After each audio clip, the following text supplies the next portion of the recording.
Supreme Court refused to hear two similar redistricting cases. Republicans hold 6 of Wisconsin's 8 U.S. House seats, but only 2 of the GOP districts are considered competitive. Wisconsin Democrats held a 5-3 advantage in 2010 before Republicans redrew the congressional maps. Neil Doyle, WTMJ News. Members of Wisconsin's Urban Search and Rescue Team are expected in Texas this week to help with the search and recovery efforts along the Guadalupe River. The team includes firefighters from Janesville, Green Bay, and Menominee, equipped with medical supplies, a utility ATV, and 3 search dogs. In October of 2024, Wisconsin Task Force 1 was deployed to North Carolina to assist with recovery efforts following Hurricane Helene. That task force is expected to be on the ground in Texas for up to 14 days. Greg Matzik, WTMJ News. The mission is the second big out-of-state deployment for that Wisconsin group. 31 construction workers are safely out of an industrial tunnel that partially collapsed last night in L.A. The workers were 400 feet underground and 6 miles away from the only entrance. Paramedics have evaluated most of the workers at this point and say none had major injuries. They were working on a project that will carry treated wastewater 400 feet below the ground from L.A. County to the Pacific Ocean. Governor Tony Evers says he is pleased with the biennial budget that passed in record timing after quick bargaining and bipartisan compromise. But does that make him more likely to run for a third term? The budget wasn't a defining moment, believe me. There's all sorts of other defining moments that I can talk about. Governor Evers also says age is not a factor in his decision. I don't know how big of a deal it is. I think it's a personal thing for all the folks. I feel good. It feels, my work is really rewarding to me. You can hear the entire conversation with Governor Tony Evers on WTMJ's Point Taken podcast. Time for news about your money in the WTMJ Annex Wealth Management Market Update. Let's go ahead and check it out right now. Looks like we've got a mixed bag on Wall Street. The Dow is up 221 points to 44,679. S&P 500 is up a little bit more than 9 points to 6,272. And the NASDAQ is down 42 points to 20,569. Financial planning at every level. Annex Comprehensive Wealth. Annex Private Client. Annex Ignite. Details at annexwealth.com. Sports, traffic, and weather are next. Outdoor Living Unlimited WTMJ News Time is 10:04. Lake Geneva. It's where families have been making memories around the water for generations. Lakeside resorts and spas, award-winning restaurants, and charming shops are just the beginning of an unforgettable summer getaway. Lake cruises, boating, and beach lounging let you soak up the sun, water, and family time. Hike a lakeshore path, stargaze from an iconic observatory, or soar above it all in a hot air balloon. Go ziplining, visit an animal safari, or see dancing horses. Start making your memories today at visitlakegeneva.com. So, a buddy of mine didn't fix the AC for his wife because he had heard on some podcast that cold plunges boost metabolism and reduce inflammation. Wait, he pitched a broken AC as a health benefit? Yep, said they should embrace the chill, and she told him to embrace the couch. Wow, that's legendary. I told him that same-day service is literally what we do. So call us at Capital Heating, Cooling, Plumbing, and Electric. We bring the cool without the crazy for same-day repairs 7 days a week. Call CapitalTears.com. Save on sizzling summer favorites at Fleet Farm Summer Sale, July 10th through the 13th. 16-pound bags of Kingsford charcoal or Matchlight briquettes are only $9.99. 24 packs of Fleet Farm drinking water are 5 for $10. And get a free $25 Fleet Farm gift card when you buy $100 worth of Columbia apparel or $100 of Ariat apparel. Stock up on all your summer needs at the best prices guaranteed at Fleet Farm. And check out even more weekly deals at fleetfarm.com.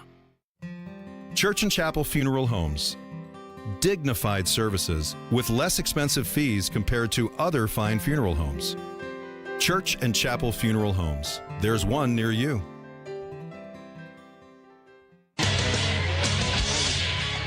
Time for WTMJ Sports Update from the Gerber Law Office's One Call, That's All Sports Desk. The Brewers enjoy a day off today after a 3-game sweep of the Dodgers. That was nice, wasn't it? The homestand resumes tomorrow night with the first of 3 against the last-place Washington Nationals. Brewers reliever Trevor McGill replaces Freddie Peralta on the National League All-Star team. The Milwaukee Bucks begin Summer League play tonight in Vegas against the Denver Nuggets. And how about this? Former Brookfield Central and Marquette standout David Joplin is a member of the Bucks Summer League roster. Very cool. Check Checking out the roads with your WTMJ Time Saver Traffic. Handful of disabled vehicles out on the system, but what I'm concerned about and what I want to let you know about is near Fox Point. There's a crash on the exit to Good Hope Road from I-43 South. That happened about a half hour ago, but it's still out there, and that's that spot it's already busy due to the construction barrels. We also have another crash on I-43 North at Hampton Avenue West. And that is another spot that is very busy, always busy, and it has the construction barrels out there. Crews working overnight, but the barrels just slow things down. And we do have another crash, I-43 North at Hampton Avenue West. The right shoulder is blocked there. Traffic is sponsored by the famous Fox and Hounds restaurant near Holy Hill. Buy one dinner, get one free 7 days a week at the historic Fox and Hounds Supper Club. Serving lunch on Saturday from 11 till 2. FoxandHoundsRestaurant.com. It's the famous Fox and Hounds. Here's the WTMJ 5-day forecast. Today, mostly sunny skies. We do have a chance of rain later. We have a high of 77 near the lake, 83 inland. We'll dip down to 67 for the low tonight. Tomorrow, partly cloudy, humid again, and a chance for thunderstorms. We have a high of 84 tomorrow. Saturday, partly cloudy, humid. Rain likely again, thunderstorms as well, high of 84 on Saturday. Sunday, partly cloudy, high of 82. Monday, for the start of a new work week, mostly sunny and warm, high of 87. It is currently 70 degrees in Milwaukee, 72 in Racine, and 75 in Port Washington. I'm Jessica Ty. Outdoor Living Unlimited. WTMJ News Time is 10:08. Broadcasting live from the Annex Wealth Management Studios at the Avenue. It's time for Point Taken. Here are your hosts, Steve Scaffidi and Kristin Brey. That's our cue, Kristin Brey. Happy Thursday to you. Happy Thursday. Very cold. That's a drink now. Have you had one yet? I have not had. Molson Coors, the new carbonless. No? All right. Did you say carbonless? Yeah, there's no bubbles. Oh. It's a flat beer. I don't know if it's malted. It's not beer. It's like a seltzer, but it has no bubbles. Could be delicious. I have not had it. All right. So I always sample a lot of things in the evening and then in the morning before we actually. You mean news? Yeah, the big news of the day, and I'm more interested in because of what we do, the takes that people have on things. And I'll say this: if the president loses Megyn Kelly.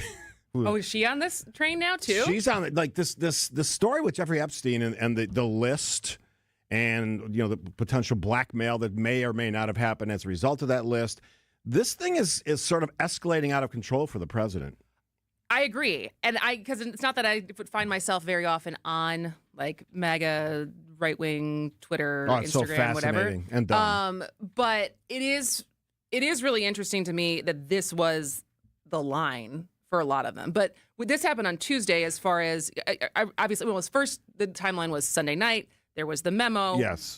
Released Monday morning. And then as of Tuesday, there was a press conference and a reporter in the audience or a reporter in there reporters do. was trying to ask Pam Bondi about this decision. And this is what President Trump had to say. Are you still talking about Jeffrey Epstein? This guy's been talked about for years. You're asking, we have Texas, we have this, we have all of the things. And are people still talking about this guy, this creep? That is unbelievable. It just seems like a desecration. You mean the creep that you hung out with and had multiple pictures taken with, traveled with extensively, went to his island, allegedly? That guy? So beyond the one that you talked about during the campaign, that you wanted to see that list, make sure that list went public, that guy? So this is my question. So I mean, and it's from the very top. Like you said, I didn't know Megyn Kelly had also criticized this, but Elon Musk, Tucker Carlson, Steve Bannon, under that Jack Prosabic or something like that, Tim Pool. I know I'm trying to think of all their names. Laura Loomer. Yeah. So most of them I feel like are they're headhunting for Pam Bondi, but I've seen things get reshared and retweeted as far as, run-of-the-mill MAGA folks being looking into their camera phone and posting this on TikTok or Instagram being like, I voted for you 3 times. Like, please don't do this. And my question is, and at first I would love to hear from the audience of people who consider themselves MAGA, are Trump supporters. How do you feel about this? Like, do you feel betrayed by kind of this getting swept under the rug, this being the Epstein list, or are you just moving on? Because my bigger question is, why is this the line for so many of them? Is it because they feel this passionate about holding pedophiles and sexual predators to account, or is it because they feel lied to? I think it's maybe both of those things. Yeah. Well, the first one is a noble cause, yes. Totally. And I think we should, I mean, this is obviously, you can imagine where I fall in this. But as far as the visceral reaction that this is getting, is it because they feel so duped more so than seeking justice? Because there's a lot of other cases out. I mean, they're not acting like this with like the Diddy stuff, right? And there's a lot of there is tons of cases of pedophilia and sexual predators that is not at this level. So is it because it's like such a high, the power of people who are on the non-existent list? Like, what is it about this that is the match? It's the uncertainty of the list, other than speculation for the most part. It's the fact that the president and many of the people in his administration and his supporters, including Elon Musk and even Bill O'Reilly had a conversation apparently with the president about this, who made this such a big deal and made it a campaign tenet. Yeah. We are going to release that list. But here's the thing, and this is what Bill O'Reilly said recently. A lot of the names, this is what the president told Bill O'Reilly. Before the election. Yes. No, in March. In March of this year. This year. Okay. Direct quote, Bill O'Reilly, based on a conversation he had with President Trump. A lot of names associated with the disgraced financier are not important because of innocuous reasons. And this is something what Donald Trump has sort of alluded to recently. Not important enough, embarrassing to the people who weren't involved in the things you just talked about, the horrible things that happen to young women.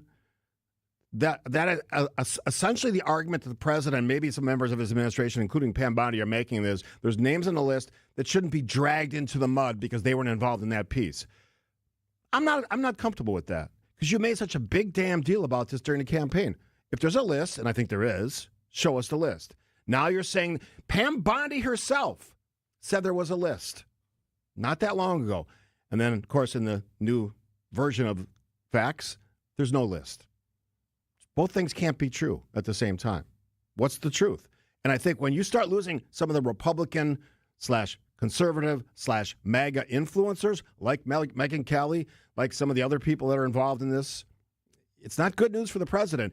And frankly, for the president to pretend that, why are we still talking about this? Because you brought it up constantly for months and months and months during the campaign. That's why. And again, I've been tough on reporters lately. That's reporters doing their damn jobs. Ask the tough questions. And the president should be asked about this every time he has a press conference, which is nauseatingly often twice a day. And nauseatingly filled with nonsense and not real information that could actually benefit the American public. My take. It's sickening to me. If there's a list, release the damn list. Don't protect anybody because you think they weren't involved. That's something the Department of Justice should be looking into to actually determine if they were or were not involved in some of the illegal activity. That's the question, not whether or not you think you should release the list. If there's a list, release it because you said you were going to. President, Attorney General, and others, FBI. Where's the list? Where's the list? Where's the list? Where's the list? Let's get the chant going. After the break, some ridiculously stupid comments from the governor of Texas, making a football analogy in terms of a tragedy of lives lost in Texas. I'm going to blow his you-know-what up after this. Point taken.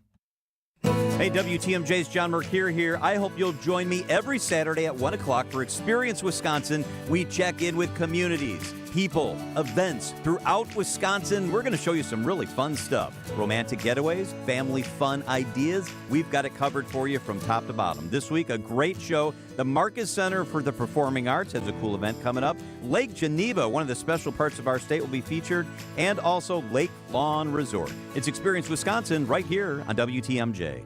Hey, WTMJ, Steve Scaffidi for Advent. I love talking about Advent. You know this for 5 years. Changed my life. Game changers, I like to say. And over again, people ask me about Advent. Does it work? I go, yes. I don't snore.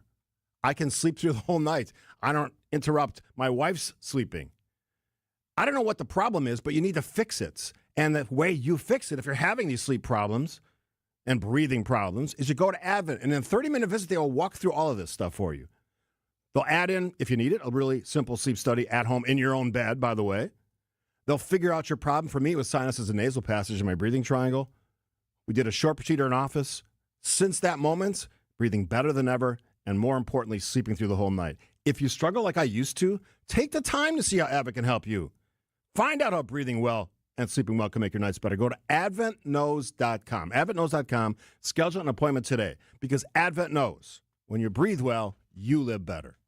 It's Gina Della. You've heard me define what makes Pella windows and doors different. Let me introduce you to the woman behind the billboards, commercials, and share my extraordinary journey of resilience, reinvention, and shattering glass ceilings every Saturday morning at 6:30 on 620 WTMJ and anywhere you stream podcasts for What's the Difference with Gina Della to discuss business coaching across all industries, featuring successful executives, entrepreneurs, and mentors along the way. This is a story you won't want to miss. All my exes live in Texas. You know, I've been very critical of that. You know, it's a state I actually love visiting. I've worked there for many years in my private sector experience when I worked for Nielsen for 28 years. Enjoyed the heck out of it. Great cities in Texas. People are nice. I just think the way they govern is not how a big state, an important state, should govern themselves. And I think a lot of that's becoming very clear when we see their response, or more importantly, their lack of response, or lack of preparedness, I should say, for what happened with the flooding in Texas. And I've been watching and listening to a lot of this stuff from Texas. And, you know, somebody was mad at me because I challenged the cowboy hat wearing dudes that show up and do the pressers. And there are so many press conferences now with a lineup of almost all men, many wearing the outfits. And I get their culture is somewhat cowboy. That's changed a lot over the years. But it's still somewhat cowboy. But I think that's the least of what you should be worried about when it comes to this. It just pisses, I don't know why it irks you so badly. It just pisses me off. It's not a costume party. Put the damn hat down on your desk and do the press conference. Say what you want to say and then get off. It's not performative. It's not supposed to be going after the press, which seems like the way that things are happening now, which I don't like. So I listened to the governor, and I don't know where he was. He was not at the press conference. He was somewhere remote, and he was talking about Governor Abbott. Governor, I'm just clarifying. Yes, Governor Abbott, yeah. In Texas, talking about the questioning that Texas officials and the governor and other elected officials are getting about their lack of preparedness for the storm. And I think we have that little clip here. We do. Who is to blame here, Governor? You ask, I'm going to use your words. Who's to blame? Know this. That's the word choice of losers. Let me explain one thing about Texas, and that is Texas, every square inch of our state cares about football. You could be in Hunt, Texas, Huntsville, Texas, Houston, Texas, any size community, they care about football. Every football team makes mistakes. The losing teams are the ones that try to point out who's to blame. The championship teams are the ones that say, don't worry about it, man, we got this. We're going to make sure that we go score again, that we're going to win this game. The way winners talk is not to point fingers. They talk about solutions. What Texas is all about is solutions. Governor Abbott of Texas, look, first of all, the football analogy is stupid. It's not a game. There are lives at stake. And when your counties, some specific counties in Texas, decided not to have siren warning systems, delaying in the calling of the emergency, or the code red, as I think they referred to it, those are problems. Even in football, go back to your stupid analogy, coaches are fired. Players who were starters are not starters anymore because they made mistakes in the game. It's not always forward-looking. Any responsible public safety community has a best practices review of what happened. The press has every right to ask the questions. And I have said this, and I'll say it again. Texas is a state that likes to pride themselves in the fact that it's a low-tax state. But one of the reasons they can do that and make that claim is they don't spend money, my opinion, on preparedness, on the what used to be 1 in 100 years events, and now they're every, 10. You might want to be ready for these things. I know infrastructure costs money. In this case, tax dollars. I know it doesn't make you as sexy of a place to go to, even though you got some great cities there, some great people, and great food. My goodness. But you look like an idiot when you try to spin this as the press is being mean to us or they're attacking us. We're asking the questions because you weren't ready in prime time, even though even this camp faced these challenges not that long ago. And you did nothing in some very specific counties in the state of Texas to get ready for the next time. And that's been a consistent theme of leadership in Texas. They love the performative part of this stuff. They love going after the press. It's sort of the new recipe for success for right-leaning politicians. It's all stupid. It's dumb. It makes you look dumb. And to use just to sort of wrap it up, to use a football analogy, when we're talking about children and their parents and other people, counselors, losing their lives when lives could have been saved, that's the real tragedy. And we will ask those questions. Well, I think it's just, I'm not sure people need a pep talk right now. No. Especially when your pep talk lacks humility and seemingly taking any kind of accountability as far as what needs to be learned in order to move forward. But I don't think it struck the tone that he wanted to strike. Just because I want to give people, I usually don't do this, but I'm going to read a text that I'm going to read it word for word that I just got on this issue. Steve, I hope you die in your sleep. You are absolutely ridiculous. Just stop. You sound like an idiot. Please retire soon. That's a real text I just got. Should we call him? We got your number there, knucklehead. What do you think about that when someone sends something like that? I think people are very brave when they just fire things off when they think they're, again, no accountability. That's why, should we call this person? No, we're not going to call. No? We're not going to give him the time of day. But I mean, you just did give him the time of day. I don't know, texter from the 920, if you expected us to read your text, but I read it because I think it's important that people understand what some of the things people are saying about this stuff. You don't have to like what I say, but I try to base my words and my comments and my opinions on things that I see, things I've learned over my many years working in the public and private sector. I dealt with the emergencies at the worst level, mass shooting. I learned things. And I wasn't perfect in that situation either. I learned things from that. But I didn't go after the press and start blaming them. Why are you focusing on Oak Creek? Well, because we just had a mass shooting. That's probably why you're showing up. In the case of Texas, you had a flood event where people's lives maybe could have been saved. Before we go to break, I do want to give credit to those individuals, both first responders and citizens, who stepped up when maybe some of the agencies, government agencies, didn't. Did you see the story with the Coast Guard? Young man who saved like 160-some people? That individual needs to be honored. Those people have my complete and utter respect, as do the regular folks in Texas, which is still a great state, even though you're led by knuckleheads. Quick break. Imagine that unbelievable new deck in your backyard. Outdoor Living Unlimited is Wisconsin's #1 timber tech deck builder. Building new decks and replacing old ones, creating that $1 million feeling every time you relax in your own backyard. Looking for a company to make your backyard scream wow? Stop by Outdoor Living Unlimited's resourceful Waukesha showroom and visit OutdoorLivingUnlimited.com. Hey, it's WTMJ Steve Scaffidi here for Annex Wealth Management. If you have the big questions about inflation, and you should, money, retirement goals, John McCure, our teammate, on Tuesday, July 15th, is going to be joined by Brian Jacobson, who was on our show Monday, chief economist at Annex Wealth Management. That's Tuesday, July 15th, 9 a.m. They're going to talk about the inflation data that gets released that morning and what it means for your investments, your 401k, right, and the economy. There's so much information flying around, and you want to get straight answers, and you want to get it from Brian and John. They'll give you the information you need to know on inflation, what to look for next, always important. Visit WTMJ.com and click on the Instant Insight Register Now button.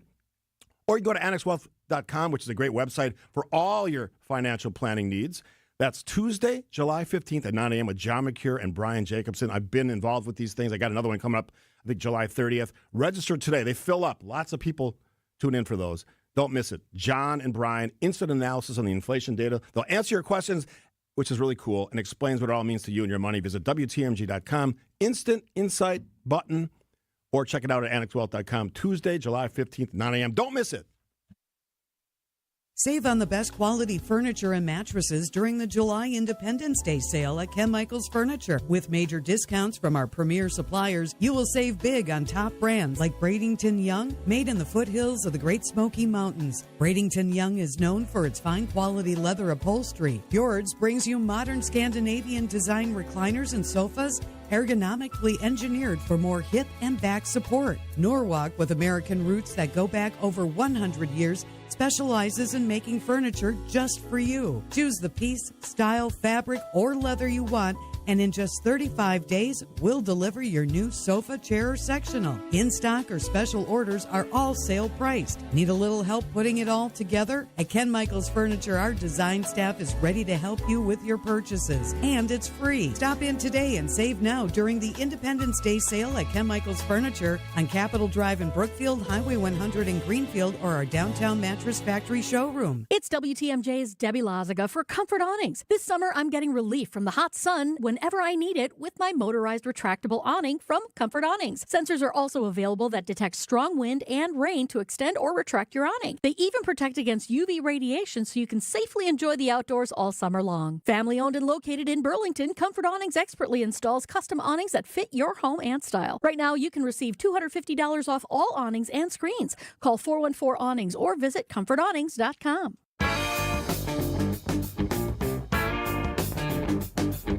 ZZ Top from Texas. Jess, yeah, I think so. That's why you played it, right? ZZ Top, those beard-wearing dudes. Audio files over here. Yeah. All right. Well, just to put a wrap on our conversation around Texas, one thing I thought was interesting, and we're going to try to get this person on the show who's an expert in, like, basically teaches at the University of Albany about they have a program as far as like emergency preparedness and all this stuff. And I was reading about this in the Atlantic as far as there's the side of this is the actual infrastructure that needs to be invested in for any kind of emergency. And then there's obviously the communication part. And a large part of what happened in Texas is when the texts were going out in the middle of the night, people's phones were on sleeping mode or people are sleeping. And so the ability to actually get that information to the most amount of people in a timely manner didn't happen.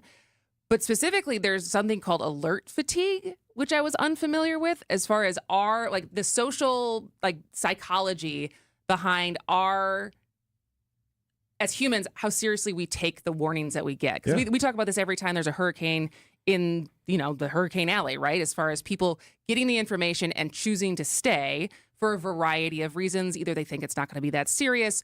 Sometimes they don't have the options, like, where am I going to go? I don't have enough money to get anywhere that I need to go. But kind of as we get the information that informs us, what do we actually do with it and how seriously do we take it? And how does that inform government communication around this? They have to evolve like everything evolves, right? With technology, there's things that change how we accept or use technology. And if we're ignoring these things, then we're going to have to figure out a different way. There's no perfect answer. But making it a hostile friction point between officials and the media is not the answer here. And Texas is a good example of how that can really backfire. Well, when you think about things that happen in Hawaii with the fires, California with the fires, we're talking about Texas because it's in the news now, but this is something that we still need to talk about because there's emergencies everywhere. All right, latest from ABC. ABC News, I'm Sherry Preston. A federal judge in New Hampshire says he will certify a class action lawsuit, including all children who will be affected by President Trump's executive order ending birthright citizenship. The judge also says he'll issue a preliminary injunction blocking that order. The number of people killed in Texas flooding remains 120, and the search for those unaccounted for continues, says Police Sergeant Jonathan Lamb. The response here in Kirk County continues to expand as the mission becomes more technical. There's more than 2,100 responders on the ground here from state, local, and federal agencies working to reunite victims with families. At Wimbledon, American Amanda Anisimova has upset number one seed Aryna Sabalenka to reach her first Grand Slam final. The original Birkin bag that gave birth to fashion's most must-have accessory selling at auction today in Paris for more than $8 million. This is ABC News. Outdoor Living Unlimited, WTMJ News Time is 10:31. I'm Jessica Ty. One person is dead after being hit by a car while crossing the street on Milwaukee's Lower East Side. The 62-year-old was hit near Ogden and Astor along the city's streetcar route. The pedestrian was rushed to the hospital but died. The driver remained at the scene. Speaking of that scene, I was out there last night. Milwaukee police had their drone up for accident reconstruction. There were quite a few police officers out there, more than you would typically see for an accident. They say the driver is cooperating with the investigation. Today's the day UW President Jay Rothman plans to ask the Board of Regents to increase tuition for resident undergrads by 4%. Individual campuses would have the option to add an additional 1% for a max of 5%. Rothman says all of the state's public universities except UW Green Bay plan to add that extra 1% if the proposal is approved. Under the recently approved state budget, the UW system would receive a funding increase of about $256 million. A confluence of errors, including unlawful actions by the former Madison City Clerk, led to nearly 200 absentee ballots not being counted in the November presidential election. That's according to a new report released by the Wisconsin Elections Commission. The findings indicate there's probable cause that Maribeth Witzel Bell broke 5 state election laws, including failing to properly supervise an election. The commission will vote on whether to accept the report's findings 1 week from today. Time for news about your money. Here's the WTMJ Annex Wealth Management Market Update. And we still have a mixed bag on Wall Street, but we've got hours to go before the bell closes. Let's see. The Dow is up 275 points to 44,733. S&P 500 is up nearly 14 points to 6,277. NASDAQ is down, though. NASDAQ is down nearly 21 points to 20,590. Financial planning at every level. Annex Comprehensive Wealth. Annex Private Client. Annex Ignite. Details at annexwealth.com. Checking out the roads with your WTMJ Time Saver traffic. It looks like we still have these crashes out. Want to let you know about these. There's a crash on the exit to Good Hope Road from I-43 South. That's already a busy spot with all the construction barrels that are out there. Crash on the exit to Good Hope Road from I-43 South. So be prepared for that one if you're going up that way. Also, I'm seeing delays because of this crash, not too far from the other. I-43 North at Hampton Avenue West. The right shoulder is blocked due to a crash. I do see emergency responders out there now, and that is kind of just adding to the clog of it all. I-43 North at Hampton Avenue West. Be prepared for backups due to a crash. And here's your WTMJ 5-day forecast today. Mostly sunny skies. We do have a chance of rain later on. We have a high of 77 by the lake, 83 inland. We'll dip down to 67 for the low tonight. Tomorrow, partly cloudy. It's going to feel humid out there. We do have a chance for thunderstorms tomorrow. High of 84 on Friday. Saturday, partly cloudy, humid, and another chance for rain and thunderstorms. In fact, more than a chance on Saturday. Looks like they're likely. High of 84 on Saturday. Sunday, partly cloudy, high of 82. Monday, mostly sunny and warm, high of 87. It's currently 75 degrees in Kenosha, 75 in Cedarburg, and 71 here in downtown Milwaukee. I'm Jessica Ty. Outdoor Living Unlimited WTMJ News Time is right now on the dot, 10:35. Hey, Milwaukee, if you missed out on the best summer savings for furniture, appliances, and mattresses, don't worry. Kohlder's is extending their 4th of July weekend sale through this Sunday. For one more week, shop Kohlder's unbeatable store-wide discounts on top of their sale and clearance prices. John Mercure here. I just shopped at Kohlder's. It's the best quality. It's the best sales team. It's the most beautiful showrooms. And now, save 60% on furniture and mattresses. Take an additional 10% off. Stack your discounts only during Kohlder's extended 4th of July weekend sale. Save big on sofas, sectionals, dining tables, bedroom sets, and more. Use the code WEEKEND10 at checkout, in-store, or online. And the savings don't stop there. Take an additional 5% off appliances at Kohlder's with the code WEEKEND5. That's on top of prices you won't find anywhere else. Now's the time to upgrade your kitchen or laundry appliances at Kohlder's. Don't miss out on Kohlder's 4th of July weekend sale, now extended through Sunday, July 13th. Shop in-store or online at Kohlder's.com. Get more for your money at Kohlder's. From the biggest stars to the greatest moments, Behind the Bucks is Bucks history like you've never heard it before. Go behind the scenes of the Emmy-nominated Giannis documentary. Get the real story of the blockbuster trade for Damian Lillard. Hear the origin of Bucks in 6. It's all on Behind the Bucks on the Bucks Plus audio network, presented by Gallagher, your trusted insurance broker and HR and benefits consultant. Available now on Bucks.com/plus, the Bucks app, and wherever you get podcasts. Summer is finally here. We're outside and maybe noticing the condition of our old windows. Gene Miller here for my friends at Hometown Windows and Doors, your local experts in stylish, energy-efficient replacement windows. Boost your curb appeal with top brands like Pella, Anderson, and Marvin, tailored to fit your home, your style, and your budget. Plus, installation by employee carpenters. Wood, vinyl, fiberglass, all on display in their newly remodeled New Berlin showroom. That's Hometown with an E for your every window and door need. Visit hometownwindows.com today.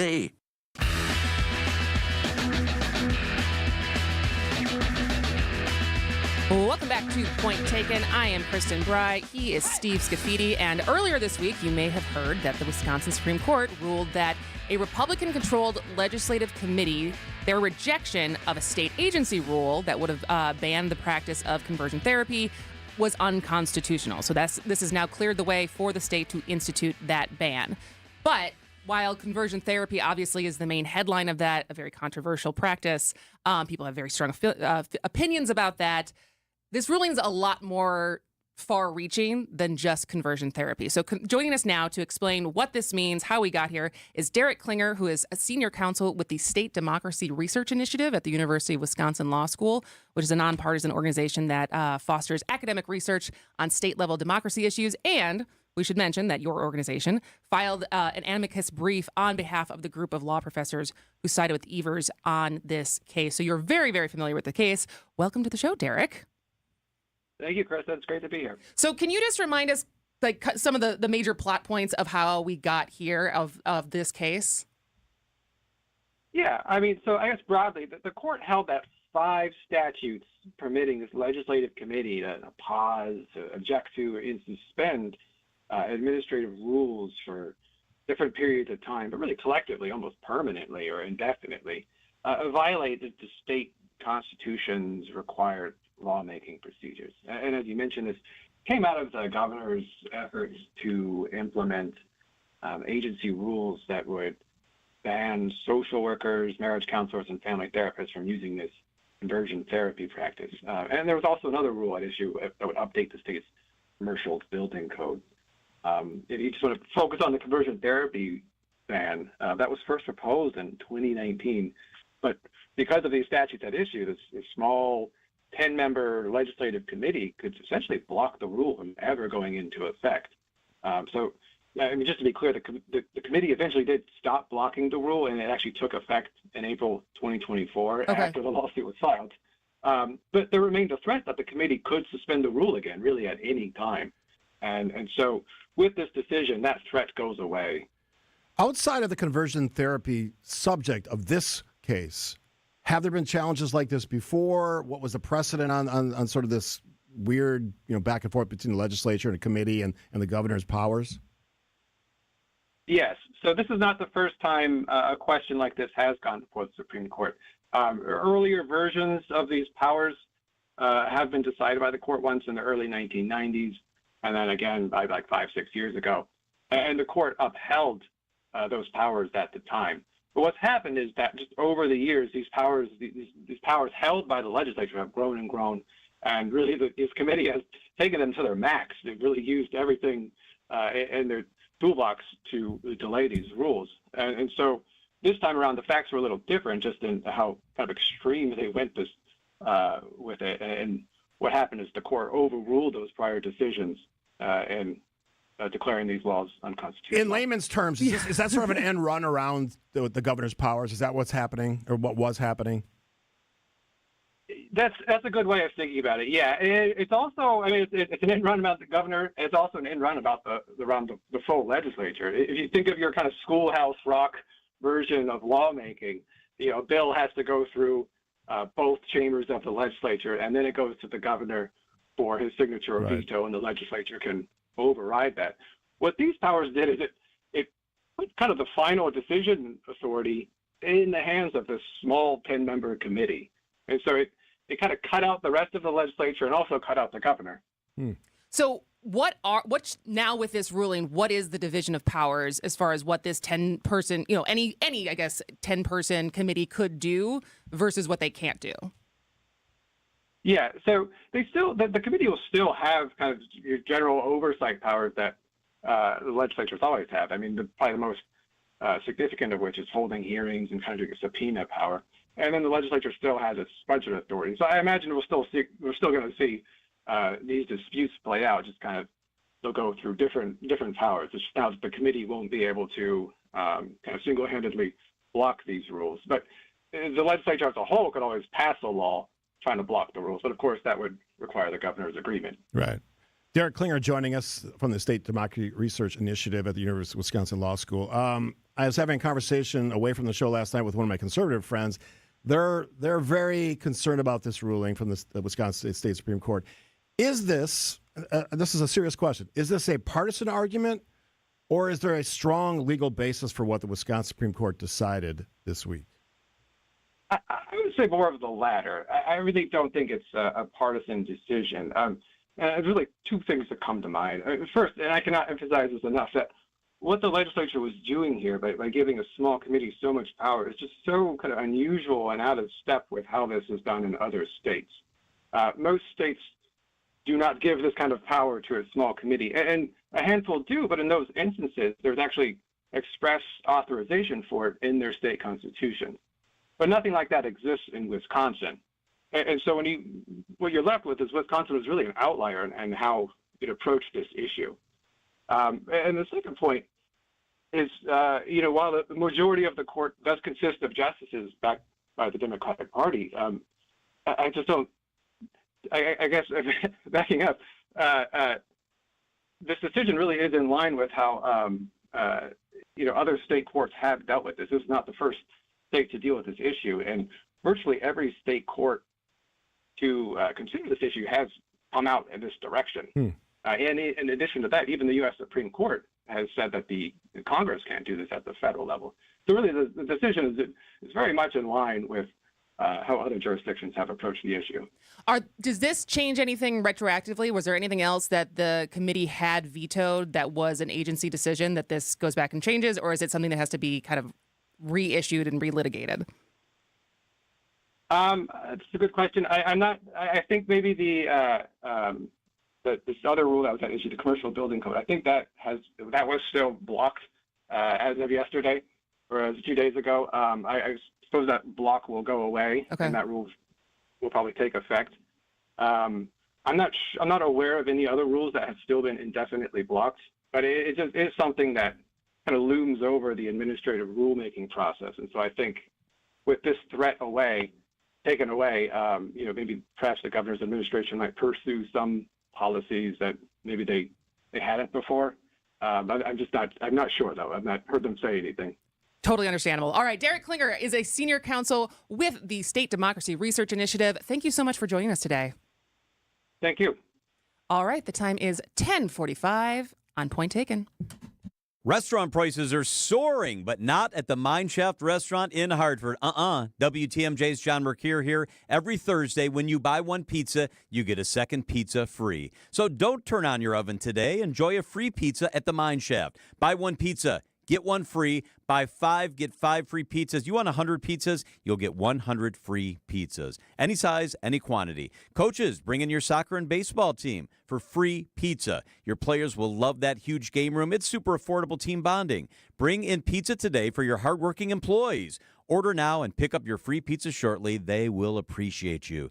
Don't cook. Take your family to the cool and comfortable Mine Shaft for free pizza. The Mine Shaft in beautiful downtown Hartford and in Oshkosh, right near EAA. Buy one pizza today, get one free. Just walk on in. And the Friday all-you-can-eat haddock fish fry is just $7.99. It's big food. It's big fun. It's the Mine Shaft Restaurant. MineShaftRestaurant.com. Jake suffered with carpal tunnel syndrome. Tingling numbness in my hands and fingers, not sleeping well at night, tossing and turning, trying to manage with pain pills and stretching, and it just wasn't helping. He didn't want the traditional invasive carpal tunnel surgery. I had seen people with bandages and scars and clubs for hands. I just don't have time to be incapable of doing things for 6 to 8 to 10 weeks. Then he learned about the Ovation Hand Institute and the Ovation Technique, an ultra minimally invasive procedure done in the office. I wanted to get it looked at sooner than later. So I had the virtual consult. It was very thorough as far as like I was sitting in a doctor's office. I was booked for the procedure 2 weeks later, had my right hand done. Very quick procedure. It was really great.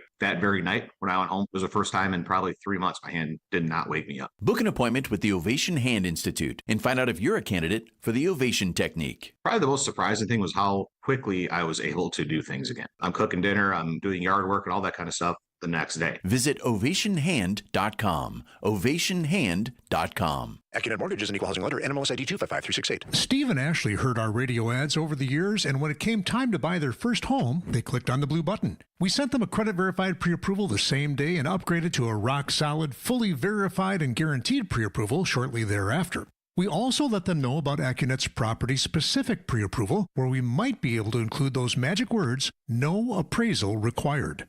When they wrote their next offer, several $1,000s over asking to make sure someone else didn't end up sleeping in their dream home, their property-specific rock-solid guaranteed pre-approval did include that most powerful phrase, no appraisal required, and the sellers picked Steve and Ashley's offer over several others. If you think all mortgage lenders and pre-approvals are the same, think again. Go with the local mortgage lender that has the tools and know-how to help you win. We'll also likely save you $1,000 to $3,000 in closing costs for exactly the same rate as your bank. Whether you're looking to buy or refi, click on the blue button today at accunet.com.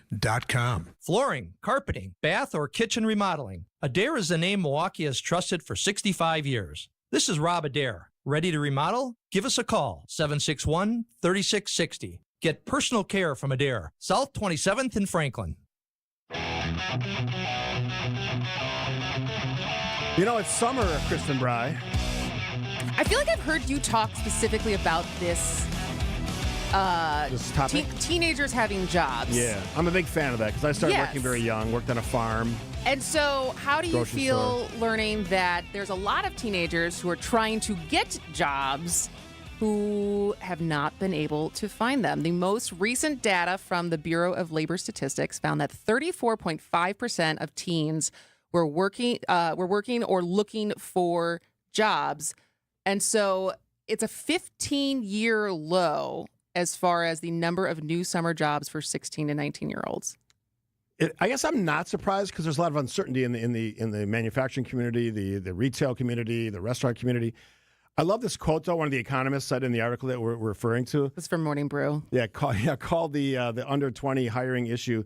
But those folks are the last to be hired, the first to be fired, which is probably true. And it's also, I just think that we, like, self-checkouts, other things that are automated, different things that AI can do, like certain tasks you give to younger people, whether that's college interns or high school.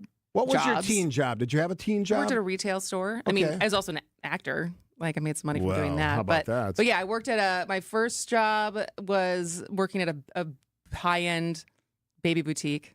Wow. Where it was like $75 for a onesie, and people came in because it was California, and they bought them. they love to spend money. And then most of my after that, I worked in restaurants and bars and stuff like that. Yeah, I was a bartender. That was later teens into my early 20s. But I started working on a farm, Mon's Farm in Oak Creek. But it's also interesting. I was having this conversation with a friend whose daughter was just had her first job at one of the Saz's Summerfest spots. Did some of that too. And we'll be at State Fair later. But she was saying how, like, any friends who have that age who have any more extracurriculars going on in the summer, like if you have tournaments on the weekends or practice in the afternoons, and like what your extracurricular schedule that ends up being as far as it impacting your ability to have any of these jobs. But it's more interesting to me that there's just less jobs out there for this age, and if that's going to continue to be an issue. I think it's going to be, because obviously automation can really impact like a restaurant side of things where it's all machine done, and all you need is a person at the end to take the money and give them their food and drinks. I worry about that because I think part of the maturation process for young people is actually getting out there away from your mom and dad, listening to adults who aren't your mom and dad, who, God bless parents, but man, they can screw you up just as much as anybody else can sometimes, right? And I love being a parent. I love I appreciate the challenges. But having those other sort of viewpoints, seeing how you interact with each other, one of the biggest concerns I have about the future is that young people don't communicate like we communicated. Because technology does it for them, right? You can just text instead of talking on the phone, which always, don't call it a phone anymore. You have to come up with a different name. It can't be a smartphone. It's got to be something else. They're not making phone calls on that thing. Why are you calling it that? And it may not be smart, Kristin Brey. I think it's pretty smart. That phone can do a lot more computing than I can do. You could have went to the moon with that phone. When do you think teen employment was highest? 1979. Oh, you I cheated. cheated. You read it. 1979, teen employment peaked at 59.9%. Which still seems low to me, but I mean, that's the peak. That was the peak. So what is it now? What did it say what it is now? Is it like 25%? No, 34%. Yeah. Wow. That's low. It is low. But they're so busy. Two things I hear from parents with young people, with young kids. So busy with all their stuff. So tired. Mm. Get up off the couch and go cut the grass. Come on, you lazy, you know what? All right. We'll be back in a minute. WTMJ's John Mercure here for Annex Wealth Management. If you have big questions about inflation, money, and your retirement goals, join me Tuesday, July 15th with your questions as I co-host an Instant Insight webinar with Annex Wealth Management's Chief Economist, Brian Jacobson. It's July 15th at 9 a.m. It's free, but you must register. Go to WTMJ.com, click the Instant Insight Register Now button, or check out events at AnnexWealth.com. Tuesday, July 15th, 9 a.m. It's free, but you need to register. I'm Matt Dorner, CEO of Milwaukee Downtown Bid 21. Our business leaders value downtown Milwaukee. I'm Al Orr, CEO of Reinhardt. Our headquarters, overlooking City Hall, reflects our commitment to a thriving downtown. We're proud that its growing built environment continues to be shaped by the dedication of our attorneys and clients to constantly improving the city we call home. Get down to business at MilwaukeeDowntown.com. Did you know, according to research, a majority of people gain their weight back after stopping those expensive weight loss shots? Don't become another statistic. The doctor-developed Milwaukee Weight Loss Program doesn't just help you lose weight, it helps you keep it off for good. We've helped thousands of people lose up to 10 to 20% of their body weight in just 8 weeks and maintain the results long-term. No more yo-yo dieting or weight regain. Visit MilwaukeeWeightLoss.com now to schedule your free consultation. Hey, it's WTMJ, Steve Scaffidi. I dropped 40 pounds. Yes, 40 pounds with Milwaukee Weight Loss. No crazy workouts, none of the meals, kits, or the shakes, and definitely no meds or injections.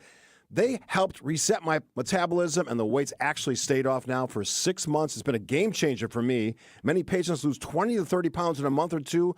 I lost 40, as I said, in about 6 months. Schedule your free consultation today by calling 262-393-2334 or go online at MilwaukeeWeightLoss.com. Again, that's MilwaukeeWeightLoss.com.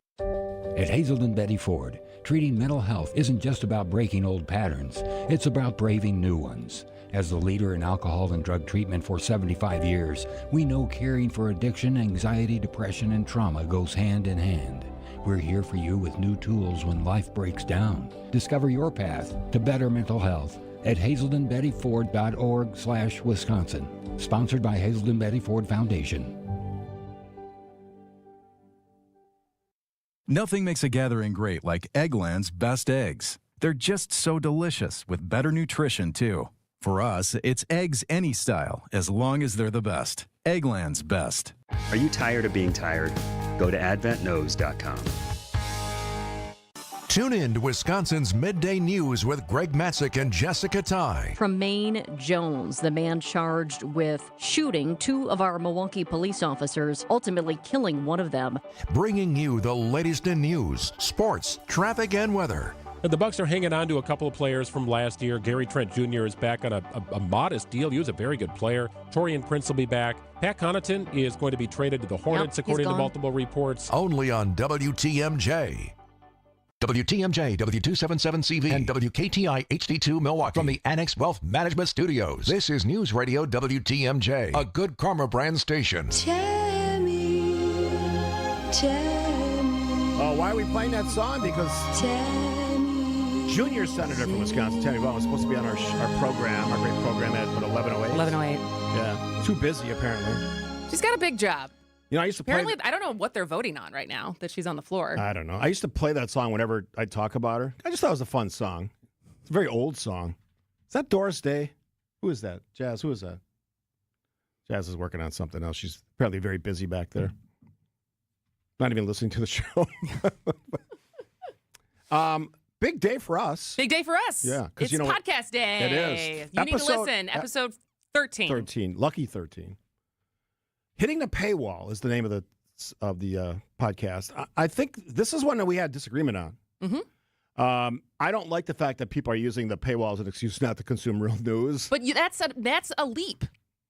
This is my thing. I think I know you think it's a leap. The leap from the difference between, because I would hit I pay for news. Mm-hmm. So do I. And then if I hit a paywall on an outlet, I'm like, I'm not going to buy another subscription to this outlet just to buy this one article. Mm-hmm. So I think you are making the leap that is assuming that just because 1% of people actually pay when they hit the paywall, that's paywall. That's what I'm talking about. They're not paying any. They're not doing anything. I don't know if that's what I think that's what it says. 1% any paywall for news. They'll certainly pile up the streaming services. They're going to watch all those movies all day while they're sitting in their parents' basement. So anyways, it's a conversation about news consumption, the cost of what it costs to put out good news and fact-checked news. So if you would like to listen to our newest episode, text LISTEN to 855-616-1620, and we will send you the link to that. It's a good one. I don't think we swore in this one either.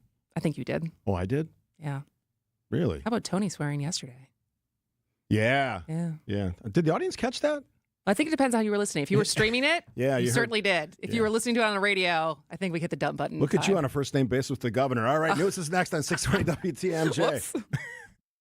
Hi, this is John Neal, CPA, founder of Right Choice Tax, and best-selling author on how to have less stress with the IRS. The IRS says there is over $330 billion that is delinquent. Are you in that number? Many of the clients we see get notices that are wrong, but they don't know what to do. This is why I started Right Choice Tax Resolution, to help people fight the IRS and state. You don't know the ins and outs of all the taxes they can charge you or the more than 150 penalties they can impose on you. The issue won't go away by doing nothing. You may be able to fix the issue if you act in time. Make the right choice and call us at 844-222-1192. Don't let them wipe out your bank account or retirement plan. Call us at 844-222-1192 or visit rightchoicetax.us right now to book a meeting. We understand how stressful this can be. The situation won't go away if you do nothing. That's 844-222-1192 or rightchoicetax.us. There's an amazing supper club in Wisconsin Dells, Ish Nala, nestled among the pines and perched above the sandstone bluffs of Mirror Lake. The beauty, the history, the service, the food, the fun. Hi, this is Bob Prosser, owner of Ish Nala Supper Club in Wisconsin Dells. I've been a part of Ish Nala since 1973, and I am so proud to continue the tradition that began in 1953. Why not enjoy a brandy old-fashioned in one of our bars? Each with a spectacular view overlooking Mirror Lake, or just relax before or after dinner on one of our outdoor decks.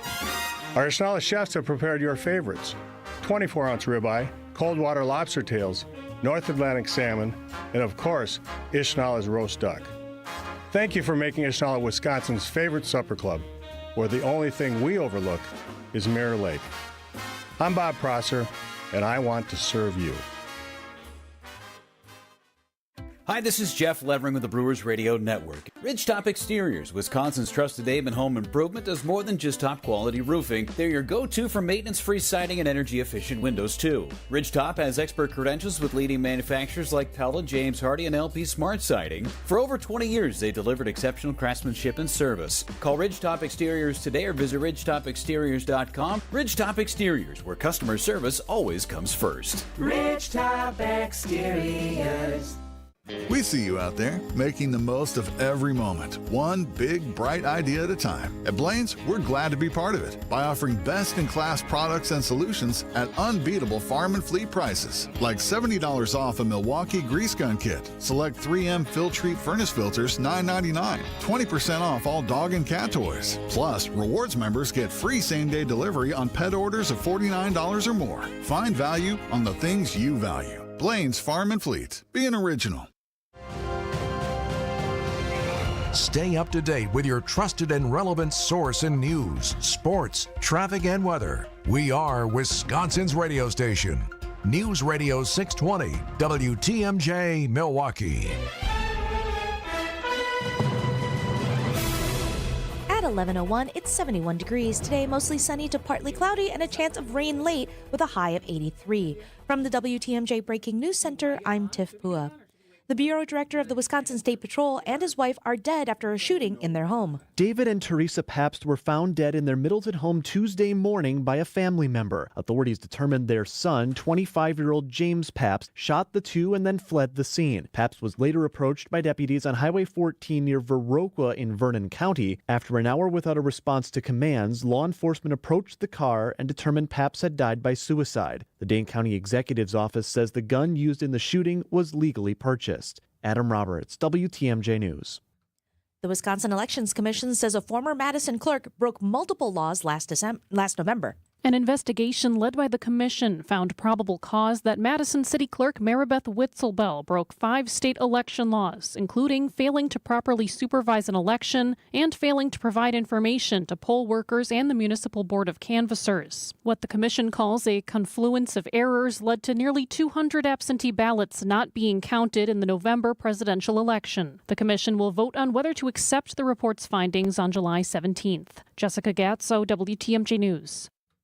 The city of Milwaukee is working to even out a $100 million operating gap in its budget for next year. But departments like the fire department are dependent on those funds. Milwaukee Fire Chief Aaron Lipsky. We're hoping to add back 2 heavy apparatus, meaning an engine company or a ladder company. Hoping to add those back. Those are all hazards response vehicles, very, very crucial to proper fire protection and response times. But they also are crucial stopgaps for all the EMS work that we do as well.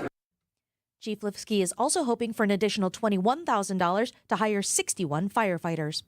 Governor Tony Evers declared 2025 the year of the kid, and the state's biennial budget seems to follow suit. He tells WTMJ's Point Taken it took historic compromise with the GOP-controlled legislature. We have $1.4 billion in spendable money for K through 12, and child care has $361 million that they've received from the state, zero in the past. UW system, we went from being stuck in the red to $250 million. Healthcare, where we worked hard on both sides to get a situation where our hospitals aren't going to be going belly up, and we actually reduced taxes. Hear the entire conversation with Governor Evers on the Point Taken podcast. A federal judge issues a preliminary injunction on birthright citizenship. Loyola law professor and former federal prosecutor Lori Levinson. A court in New Hampshire, a federal judge, said that he was certifying a class of children who are born in the United States under this new order and saying that it cannot apply, that it's invalid because it violates the Constitution. In January, the president issued an order denying citizenship to those born to parents living in the U.S. illegally or temporarily. The judge has stayed his own order for 7 days to allow for a likely appeal by the Trump administration. Time for news about your money. Here's your WTMJ Annex Wealth Management Market Update. A mixed day on the boards today. Your Dow is down 231 points to 44,689. The S&P 500 is up 14 points to 6,277, and the Nasdaq is down 4 points to 20,606. Financial planning at every level. Annex Comprehensive Wealth, Annex Private Client, Annex Ignite. Details at annexwealth.com. Sports, traffic, and weather are next. Outdoor Living Unlimited WTMJ News Time is coming up at 11:05. It's 3 a.m., a cool house, a quiet dog, and nobody fighting over the thermostat. In that case, you totally don't need to remember us here at Capital. Until your AC breaks at 3 a.m., then you really want to remember us here at Capital. Yep, and your group chat is not taking AC calls at 3 a.m. No kidding. So if your home's not cool sheets and sleeping dogs comfortable, call Capital. And right now, we've got ACs starting at just $49 a month. Call CapitalCares.com. Cheese doodles, Mr. Nougat Bar. Oh, here we go. 4-door hatchback. Some things are fine to buy from a vending machine, but a car's not one of them. That national online company makes it seem convenient, but it won't be so convenient if you have a problem with the vehicle you buy. And if it's after 7 days, good luck. Adam member dealers also let you search online, plus test drive the vehicle before you buy it. And they're right here to handle any issues. But the car's stuck. No! Start your search at adamm.com. It's there all day, and it never goes away. I hate pain. It robs us of so much. But if you take action today, your pain could be gone tomorrow. Because at Rejuvenex, we harness the power of Toradol and hyaluronic acid to calm the inflammation and cushion joints. Rejuvenex treatments are safe, they're FDA approved, and in most cases, insurance, including Medicare and Medicaid, pays for them. At as low as $65 per injection per joint, our treatments are affordable. It's not a gimmick. It's pharmacological medicine administered in office in a simple and convenient manner. And with it, our patients have been able to avoid risky surgery and begin to stop the onset of arthritis. I'm Rejuvenex founder Richard Salinas, and here we've made pain treatment as easy and affordable as it can be. Alleviate your pain, rejuvenate your life. Go to rejuvenex.com to request your free pain evaluation. Time for a WTMJ sports update from the Gruber Law Office's One Call That's All sports desk. The Brewers enjoy a day off after a 3-game sweep of the Dodgers. The homestand resumes Friday night with the first of 3 games against the last-place Washington Nationals. Brewers reliever Trevor McGill replaces Freddie Peralta on the National League All-Star team. Taking a look at roads with your WTMJ Time Saver traffic, just one big incident to report. 43 North at Hampton Avenue. The right lane is blocked due to a crash involving a tanker, and with the construction, that traffic is now slow because we're down to 1 lane in that area as the police work on taking care of that accident. So those backups start north of Keefe, and they clear up immediately after you go past that accident. So give them a lot of space to work there. Here's your WTMJ 5-day forecast. Today, mostly sunny to partly cloudy with a chance of rain later today, a high of 83. Tonight, that chance of rain and storms still continues, and it's partly cloudy with a low of 67. For your Friday, partly cloudy, humid with a chance of thunderstorms, high of 84. Saturday, partly cloudy, humid, and a rain thunderstorm chance likely, a high of 84. Sunday is partly cloudy with a high of 82, and for your Monday, mostly sunny and warm, a high of 87. Right now in Madison, it's 77. In Waukesha, it's 77. In Green Bay, it's 73. And in Milwaukee, it's partly cloudy and 71 degrees. I'm Tiff Pua. Outdoor Living Unlimited WTMJ News Time is 11:08. Broadcasting live from the Annex Wealth Management Studios at the Avenue. It's time for Point Taken. Here are your hosts, Steve Scaffidi and Kristin Brey. Hello, hello. Welcome to the 11 o'clock hour of Point Taken. I can't believe it's Thursday already. We were supposed to. Yes. This was going to be a big week of guests. We had Representative Brian Stile Governor. On Monday. We had the governor on Wednesday. And we were supposed to have Senator Tammy Baldwin today, right now. But unfortunately, we have to reschedule because there are some votes happening in D.C. Around Doge cuts and making them permanent. Making them permanent, I think, is the way that I would classify that. And this is all sort of the process. It's not the actual vote yet, but they're having the conversation, right, in the Senate, because the House already did what they had to do on this stuff. They're like all in. They're good. They had the votes they needed. They did it, I think, a week or two ago. But so what we're talking about here is cuts to USAID, which, if you've read any reporting on this, has significant... Could lead to 14 million people dying. Yeah, it's already had impacts on some of the communities around this world that have had AIDS deaths related to lack of funding. So that's part of it. Public broadcasting funding, emergency response funding, which I wonder if that's getting increased attention this week, given what's happening in Texas. It's all part of this rescission, which I've learned a lot about this since we started talking about budget stuff, where during that sort of negotiation, you only need the majority. You don't need the 60 votes, right? So you only need that 50 or one more than the other side to get this passed. And as I said, the House has already done what they had to do on this. It all revolves around these Doge cuts and whether or not they should be permanent. Now, you've heard me and probably Kristin as well talk about Department of Government Efficiency. I always start off by saying this because I want to be fair. I believe in government efficiency. I believe there was a lot of things we could have done. Can I just quickly say this? So one of who is like, yes, waste my money. It's such a poll question. And I was frustrated with this. I know this is a tangent, but just let me go because you've gone a lot today. And so there was a conservative think tank that put out a poll yesterday. I'm not going to say which one. You can go research it. But saying how many people are really worried about waste, fraud, and abuse. And it's like when you phrase the question in a way that, are you concerned about waste, fraud, and abuse? Don't you think it's like maybe trying to get a specific answer? But like whoever comes out and says, oh, no, I think it's fine the way that it is. I would say without understanding actually how the money is getting spent. There are a group of people in this country who think the government doesn't spend enough. That's like a real group of people. Okay. Anyways, continue. Because as someone who, and you're not an advocate per se, but we all know advocates for every potential issue under the sun.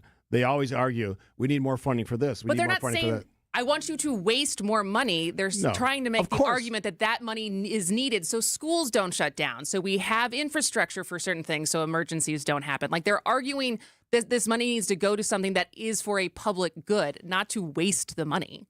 Yes, of course. So that's what I'm saying. Words matter. Yes. Yeah, obviously. And even pollsters who are supposed to be unbiased, they sometimes create language in their polls and the questions they ask, because often polling companies are aligned with one side or the other. We know this. Yes. Right?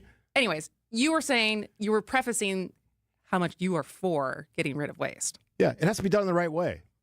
You know, the federal government always gets off the hook. They don't have to account for their money.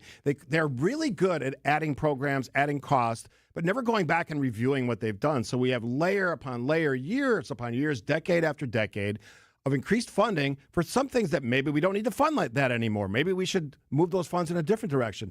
And I've advocated since I started on WTMJ now 8+ years ago, almost 9, that every 4 years, every dollar we spend as a country, United States of America, should be reviewed item by item, often in committee, not in front of the full Senate or the House, and then reviewed every 4 years. Do we need to be spending this money? Because as you know, and you and I have talked about it, technology changes things. We may not need some of the archaic ways. I know there's always these people who say, oh, if it works, don't fix it. Screw that. Always look for innovation in technology. It does often make things cheaper. So that sort of thinking, that old-fashioned thinking, no surprise, most of the senators are like 80 years old, I guess is part of the problem there. And maybe in the House too, although there's some youngsters in there. I'm not happy with the process. I'm not happy with DOGE. Doesn't mean, as I said at the beginning, that there shouldn't be cuts. There should be. And there should be money moved around from different agencies to other agencies, because things change, people change, technology changes, and the world changes. So I guess that's my point. What will happen here? No idea. No idea. No, Chuck Schumer's threatening. Yeah. The only leverage he has, that there could be a shutdown. Chuck Schumer is a classic example of someone who just talks. Chuck Schumer's a classic example of a Democrat who needs to retire. Yes. We agree on that. Point taken? Point taken. All right. The leader in the dugout, the skipper, the man who riles up the crew with his words of inspiration. You mean my old ass? Is that what you're saying? Yep, that's our guy. Brewers manager Pat Murphy joins Wisconsin's Morning News every Tuesday at 8:45 for Brewers 360. We're a team that the other team's going to feel us. You know, you're not going to walk away from a series and not be felt. So I'm really looking forward to it. Brewers 360 is sponsored by Outdoor Living Unlimited and Big Fish Contracting. All right, WTMJ Steve Scaffidi for QC Kinetics. You got a knee, a hip, shoulder pain. I had an elbow. You don't have to necessarily think about surgery right away. Before you go down that road, hit pause. I went to QC Kinetics a few weeks ago. They are leaders, by the way, in regenerative medicine. They use treatments like advanced cellular therapy and platelet-rich plasma, which they used on me, one of 5 treatments that I'll be undergoing this summer, all designed, get this, to let your body heal itself. How good does that sound? They don't mask the pain. It goes to the root of the problem. Their cellular treatments have growth factors and healing properties to minimize and maximize, I should say, your own body's ability to heal itself. That's a big, big distinction. 92% of their patients report satisfaction with the results. That's not just a number, that's peace of mind. Real results. My elbow, after 1 treatment's already better, and I've got 4 more treatments to go. It doesn't cost anything for a second opinion. That's what they can offer. Learn more about something that could be life-changing. Dr. Caravelli, who I met on my first visit, and her team will go over all of your information. They'll make smart decisions. You want to find out more? Call them today, 414-285-3474. That's 414-285-3474, QC Kinetics. It's Gina Della. You've heard me define what makes Pella Windows and Doors different. Let me introduce you to the woman behind the billboards, commercials, and share my extraordinary journey of resilience, reinvention, and shattering glass ceilings every Saturday morning at 6:30 on 620 WTMJ and anywhere you stream podcasts for What's the Difference with Gina Della to discuss business coaching across all industries, featuring successful executives, entrepreneurs, and mentors along the way. This is a story you won't want to miss.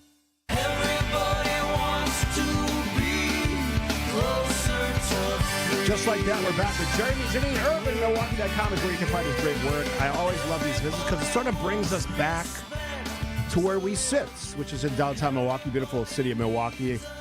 Great city, great place on a great lake, I should say. Is that the slogan? Great city? There is no slogan. We've talked about that before, haven't we? That there's no official slogan for Milwaukee?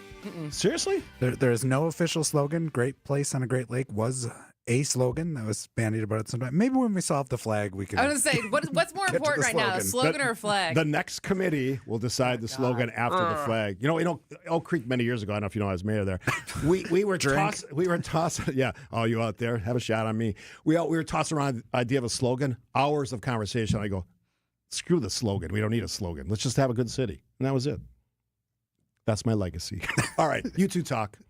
Oh, us too. All right. All right. So there's I think the two biggest stories right now are the funding that was stripped from the one big, beautiful bill when it comes to 6th Street. But there's also the MCTS. It seems like that's developed more since you were here last week. Absolutely. Let's start there. I heard, so yesterday, I think it was, Vinny on the morning news, he was irate over this. And wait, hold on a second. The news guy was, did he have an opinion? He did.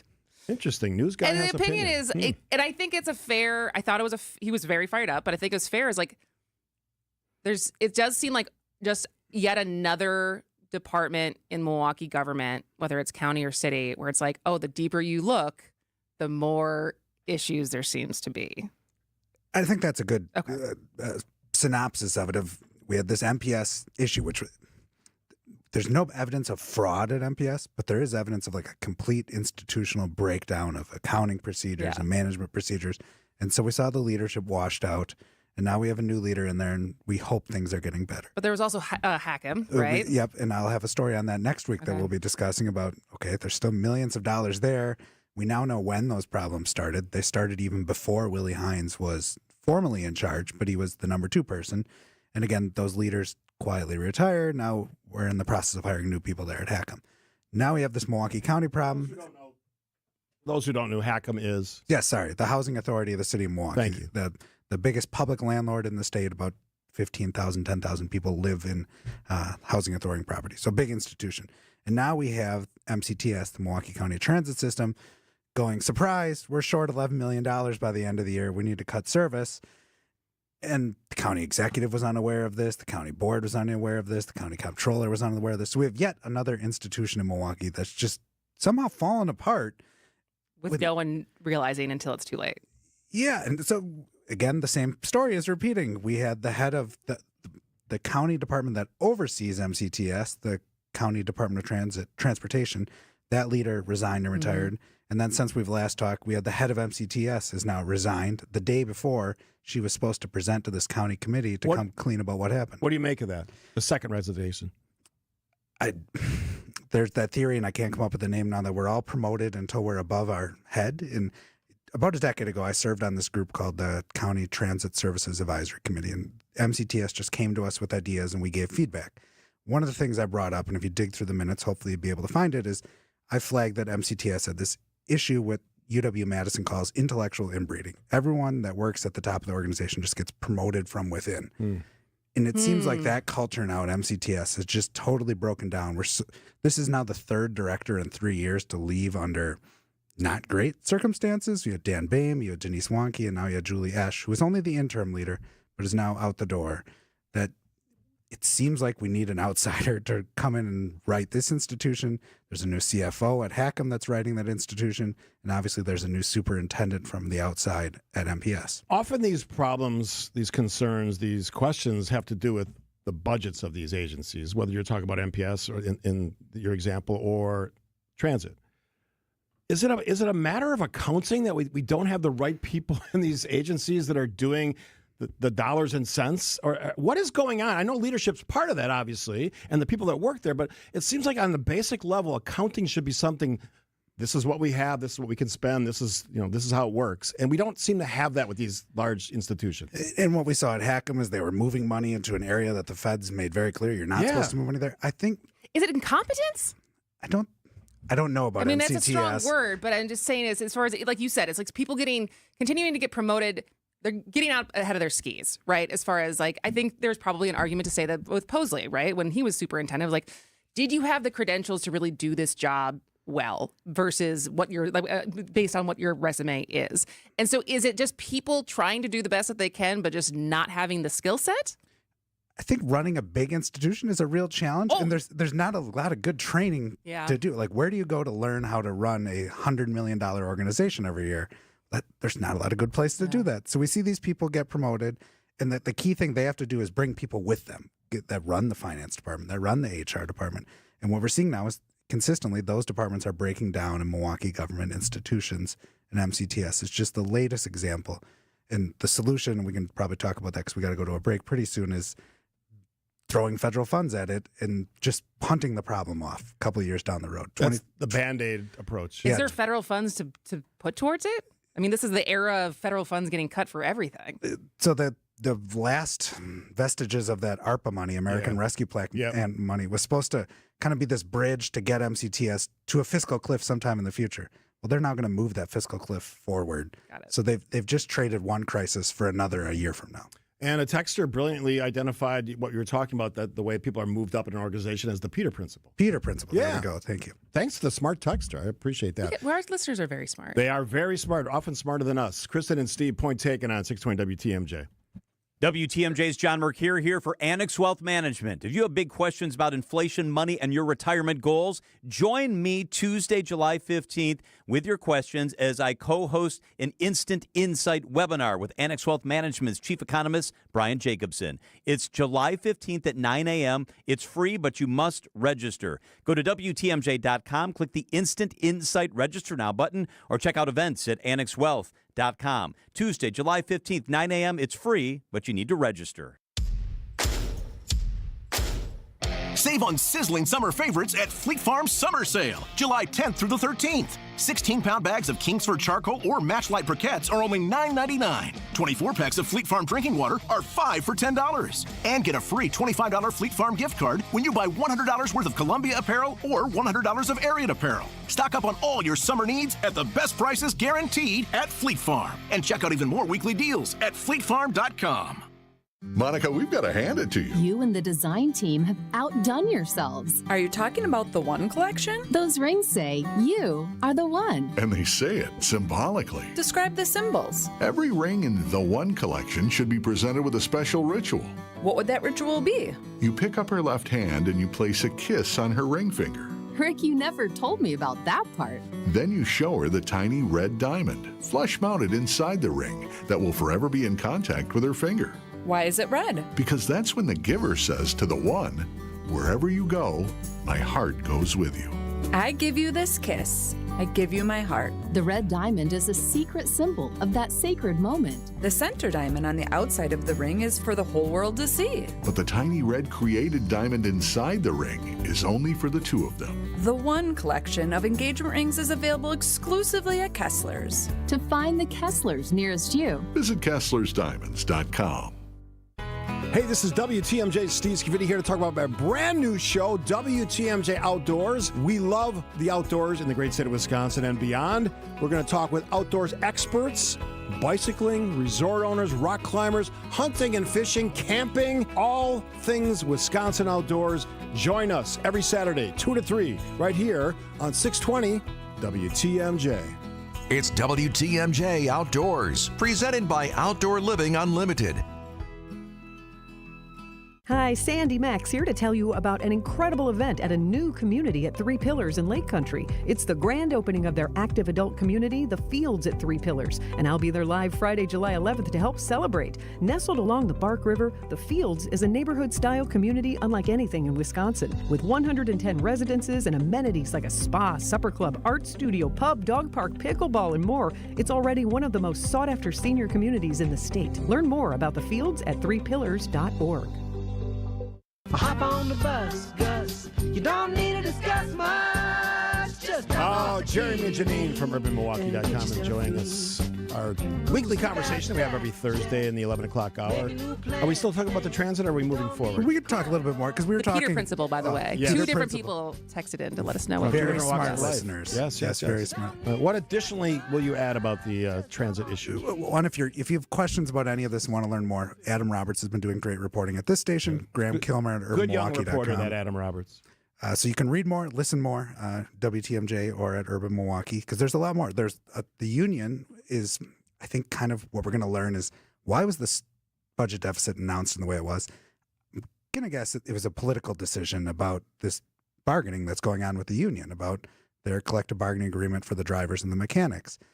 And the other thing that's moved in the last 24 hours is the union has now, by a 98% vote, authorized their leadership, if they want to go on a strike. We saw that, I think it was in the lead up to Summerfest in 2015. I don't know if it was actually during Summerfest in the end, but a transit strike can be a big thing to disrupt the community. But who wins out of that? Like, I don't know that the union's going to pick up political bargaining power if they go on strike. That probably isn't going to play real well right now. Are they just trying to seize the moment because they can get the attention that maybe they're not getting because all the attention is focused on the actual administration? That's possible. I think it's. What's their issue? What's the big issue? They want more money. More money. Different, other than that, and the transit contract is a bit more complicated than the. I mean, I was going to say the police contract, but that's complicated for different reasons. So, not traditional labor bargaining, because transit drivers work like split shifts. There's more buses on the road at rush hour, so you just kind of have the person work from, I'm giving time, 6 to 9 and 4 to 7, and then you're just kind of off in the middle of those days. So a lot of transit systems, MCTS included, would like to move to part-time drivers, and the transit union has fought that as much as it can. So that's a key bargaining issue. Right now, there's also, and this is going to sound really weird when I say it out loud, there's mechanics driving buses. Now, they are trained to drive the buses, but the union is claiming there's maintenance that's not occurring because you're short bus drivers and you're pulling mechanics that are certified to go out and drive buses in a pinch. So that's just creating this backlog of issues.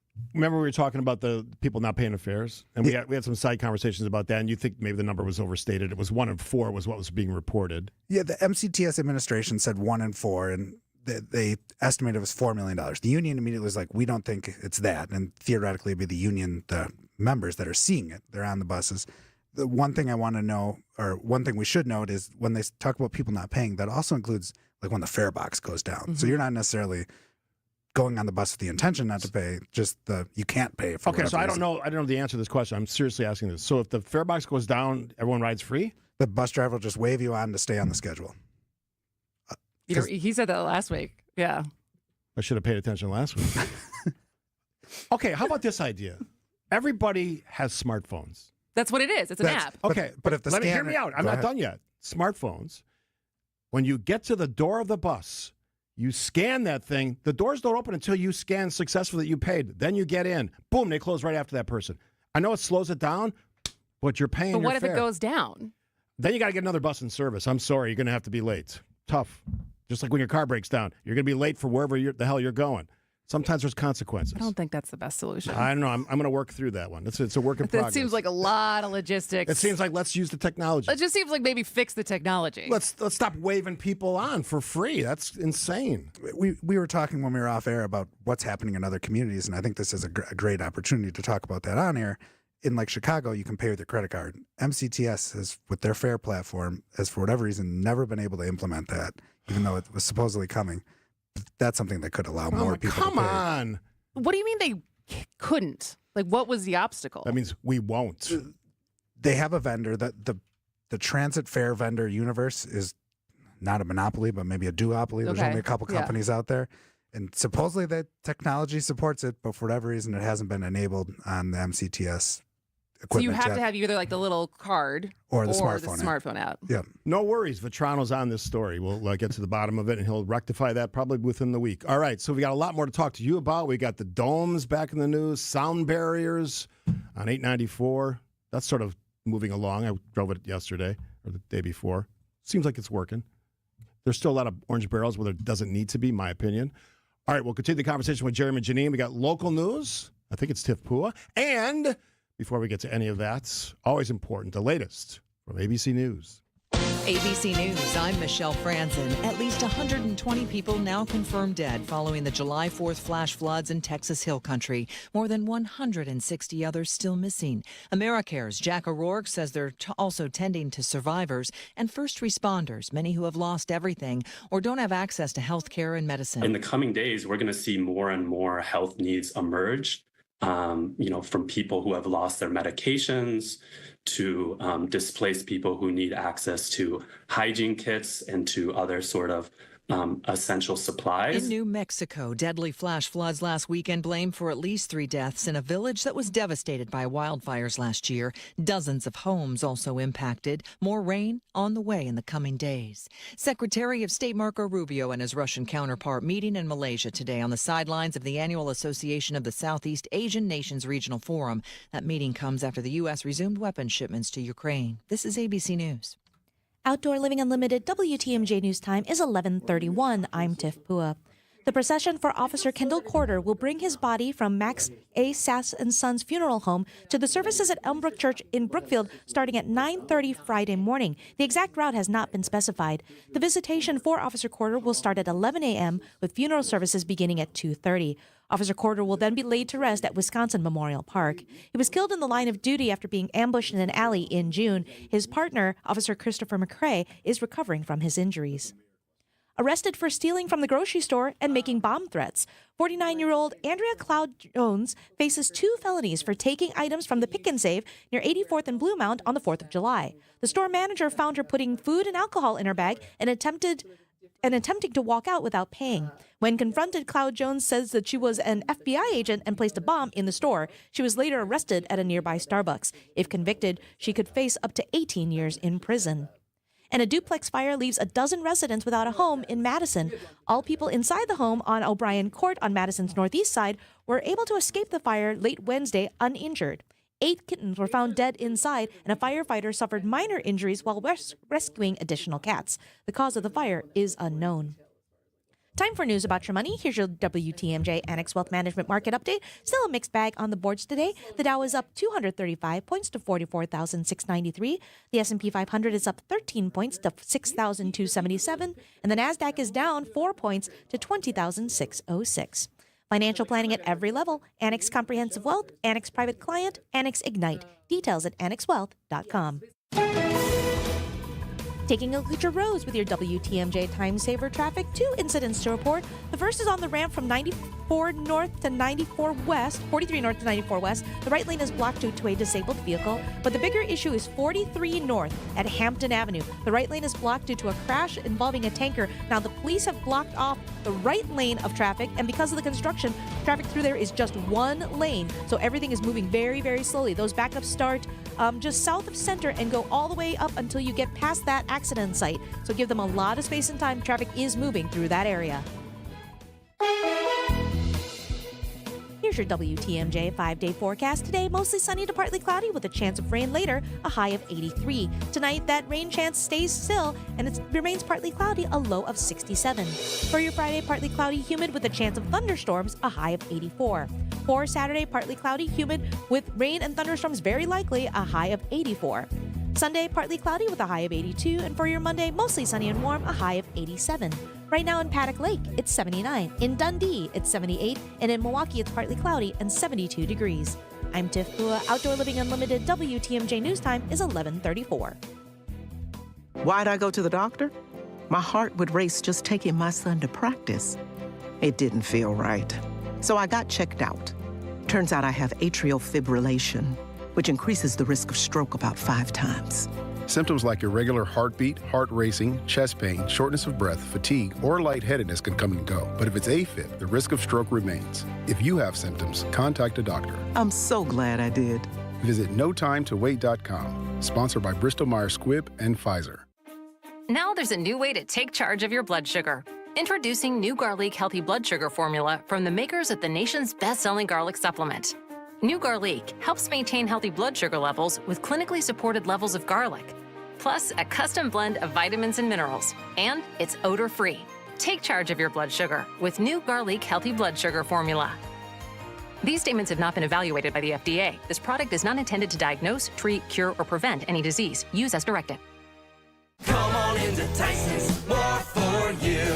Hey, Hey, Ripon, big news. Tyson's Home Farm Auto is opening this fall. We're proud to be joining your community and bringing nearly 100 years of Midwest know-how with us. We're bringing you trusted brands, friendly service, and everything you need for farm, home, outdoor, and family life, all under one roof. Check us out at Tysons.com. That's THEISENS.com. Come on into Tyson's, more for you. Looking ahead to life's next adventure? Hi, I'm Mike Yancey from Yancey & Associates. Whether you're buying a home or launching your dream business, we know there's a lot on your plate. But here's the thing, you don't have to go it alone. Since 1946, we've helped Wisconsinites like you secure, protect, and grow their version of the American dream. Our team is ready to tailor the perfect plan for you. Learn more at ansay.com. That's ANSAY.com.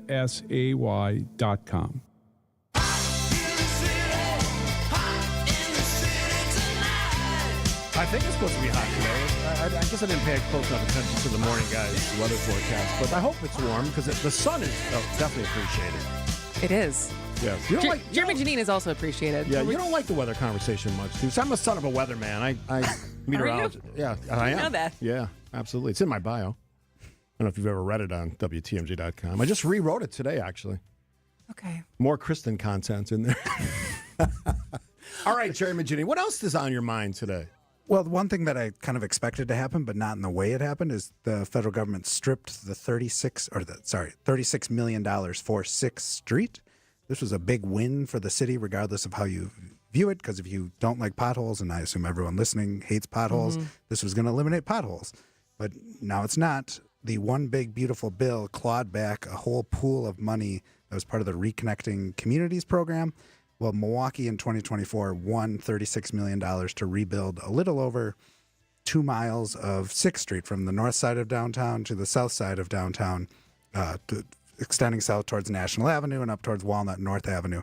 So it would have been a complete reconstruction of 6th Street. There was the mayor's comment was this project would have made a high injury traffic corridor safer, created over 450 good-paying jobs, and created tens of millions of dollars in local economic impacts. Now, I always question how much we call out construction jobs as, are those long-term jobs or those when the project's happening? But there's no question it would have made the street safer because it would have made the street narrower. 6th Street, as anyone that's driven on it, it's absurdly wide at this point for the amount of traffic it has. And then the question of the economic impact, well, that's kind of a dead zone in downtown and a dead zone north of downtown. So theoretically, it could have enlivened it.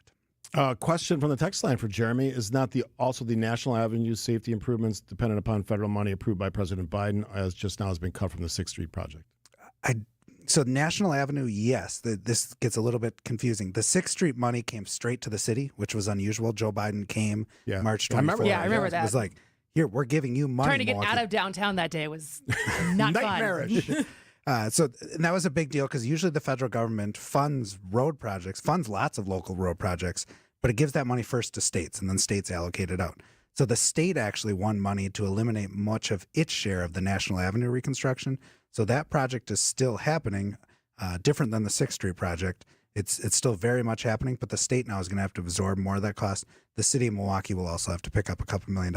I don't know for sure the $25 million the state won was cut, but it was kind of expected to be. But that's mostly a state loss.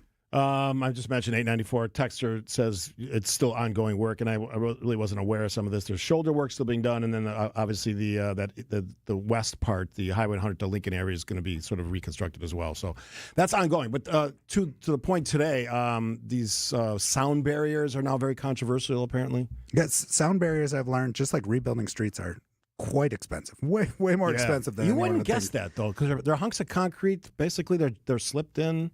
And I think that when you say slipped in, it's a lot of engineering to make sure they don't tip over. I was simplifying. Yes. And I couldn't do it myself. Yeah. I'm assuming that's where a lot of the cost comes in, is not the material. Is that Scaffidi driving a front end loader with that big cement panel? Yes, that is. I'm going to stay out of Oak Creek going forward. Yeah.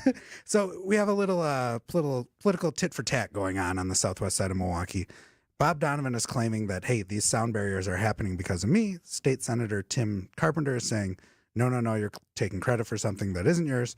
The key thing is sound barriers are happening on 894 on the southwest side of Milwaukee and into Waukesha County for at least some amount of the project. The state budget initially specified that the money was supposed to go into Donovan's district, which seems like a political favor. But Evers, using his veto pen, just made it the money goes into the project. So that WISDOT, Wisconsin Department of Transportation, can now choose where in the construction corridor the sound barrier should go. Maybe unrelated, but maybe not. So over the last few years, 94 South from downtown to all the way to the Mitchell Interchange, they removed a lot of the trees and like growth of bushes and stuff.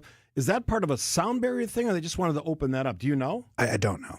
It's. I mean, they really dramatically changed it. Now, if people maintain their houses, it's sort of a cool look at the south side of Milwaukee, which I actually kind of like. And I'm not a huge fan of sound barriers. There are some places where they make sense. I'm just curious. Maybe we can find out for a next episode, next show, like why that's happening. Because I've noticed it over the last few years. The way a lot of funding, at least looking at it locally at the county level, and the county maintains a lot of this, is it's just kind of every couple of years we have money and we're going to do this corridor and clean it up. So it might just be a lot of deferred maintenance getting taken care of. I will give them credit, because one of the things that drives me nuts is trash on freeways. And I love when I see the bags of trash with it all collected. So keep doing that. Keep doing it more than once a year. They usually do it after the winter. Just keep doing that. It's like often the first, because the airport's on the south side. Last time I checked, people drive up that corridor.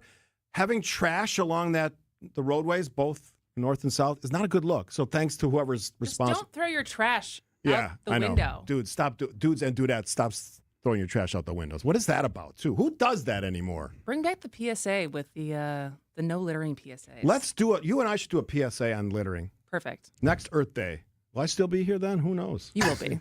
All right. Unless you... yeah. All right. Jeremy Janine, he'll be here still when we come back.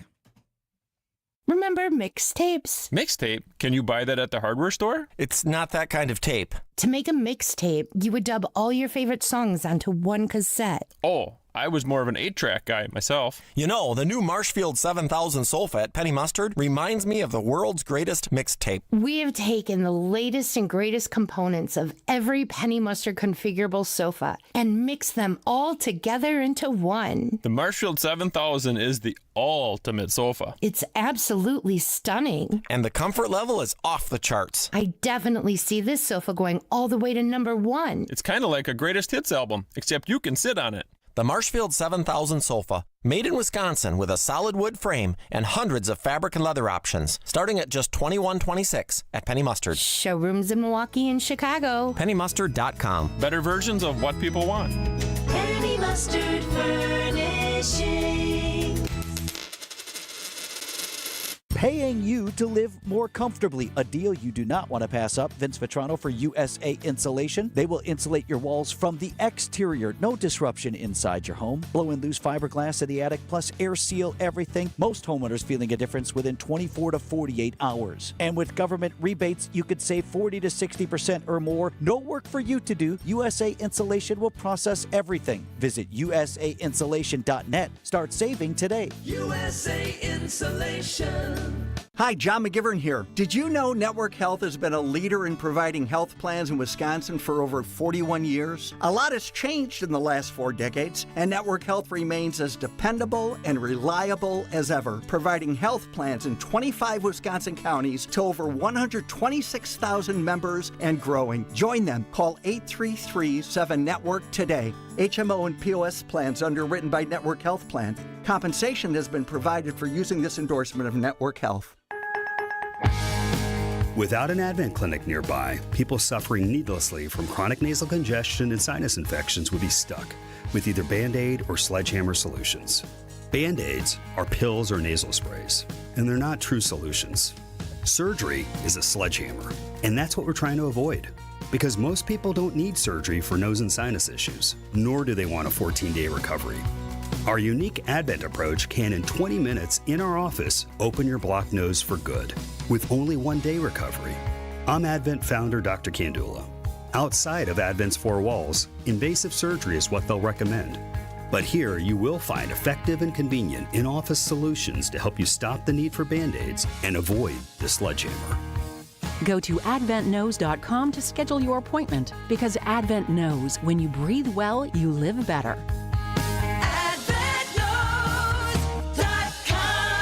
Most insurance accepted. Hi, I'm Eric Brown, owner of Outdoor Living Unlimited. Outdoor Living Unlimited is Wisconsin's #1 TimberTech decking installer. We install anything decks and more. Stop by Outdoor Living Unlimited showroom and visit OutdoorLivingUnlimited.com.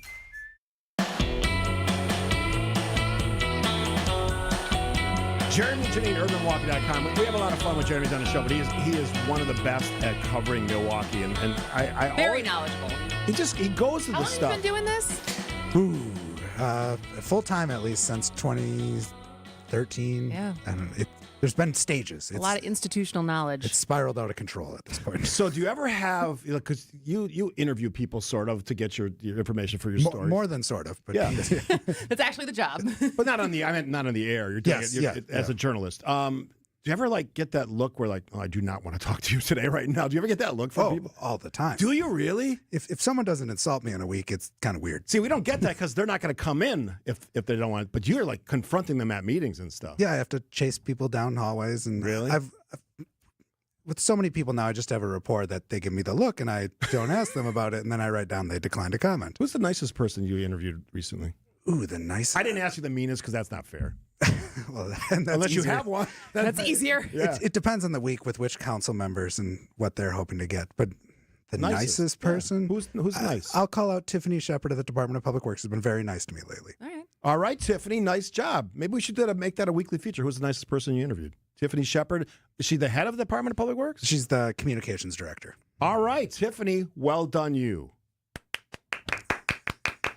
All right, let's talk about the domes. Let's talk about the domes. Which I think the prime example of when we talk about the domes, despite having a small child now, I have yet to go to the domes since moving back to Milwaukee. So I am that prime person who's like, oh, save them. They're so great. And yet I have not gone in 4.5 years. Well, it's the father of a 4-year-old. I can tell you that in knowing Frankie's a little bit older than 1.5 now. She'll be 2 in September. Yeah, 2 was kind of the sweet spot for us. All right. So it's coming. And I guess as a Domes member, I will say $50 is a great deal because not only can you use the Domes membership here, but you get this reciprocal deal when you go to other markets, when you go to other cities. Okay. So Cincinnati, wherever, you can go to their Domes equivalent. But the Domes here have financial issues, but things just got a little bit brighter for them. So earlier this week, the county board's Committee on Parks and Culture endorsed providing $30 million over 6 years, so $5 million a year, as part of this $133 million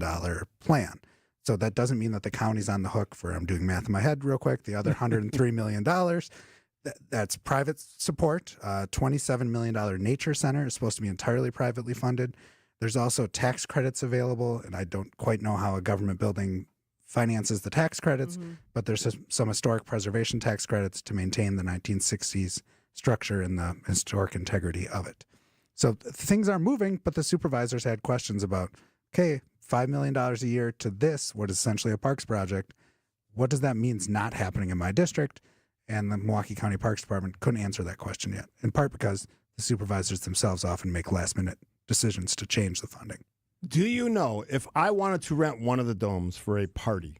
For a wedding. People get married there. All of them? Each one? Like when they have their wedding? Yeah. Well, the wedding is usually in the concourse, I guess, for lack of... You can't have it in the actual dome. And I in the assume actual the plant area. Depending on how many guests you have, that would... I mean, but it's a influence- walkway, so, right? It's not like there's like a dance floor in the middle of the domes. Well, see, we need to get Kristin to the domes here. But yes, the show dome has areas that you could have a wedding if it was small enough. I actually, this is many years ago, I chaperoned a dance, and it was in one of the domes. It was actually fun. A lot of drinking for high school Space for children. Jesus between you two. What else did we not get to? What's this pedestrian bridge story? Well, this is part of why I said Tiffany Shepard at DBW really did a lot of homework for me real quick. The 31st Street pedestrian bridge, you probably don't know what it is, and that's part of why it's going away. It connects basically Aurora, St. Luke's, north across the Union Pacific Railroad tracks, north towards Forest Home Avenue, kind of going towards Lincoln Avenue, National Avenue that way. So it's a south side thing, just north of Oklahoma Avenue. 102 years old, this slab is that crosses the railroad tracks. Mackerel. It's obviously been maintained since then, but it's now at this point where the city needs to decide what to do with it. It's deteriorating again. I would think tear it down would be the answer. They did a study in 2022 and found that not many people are walking over it anymore. The cost to replace it would be $1 million to $1.7 million. So yes, it's going away. This curiosity of pedestrianness on our south side. And they don't do them that way anymore. Now they're prefab bridges that just basically plunk in place, and these things cost $1 million. They're made somewhere else. They drop them in.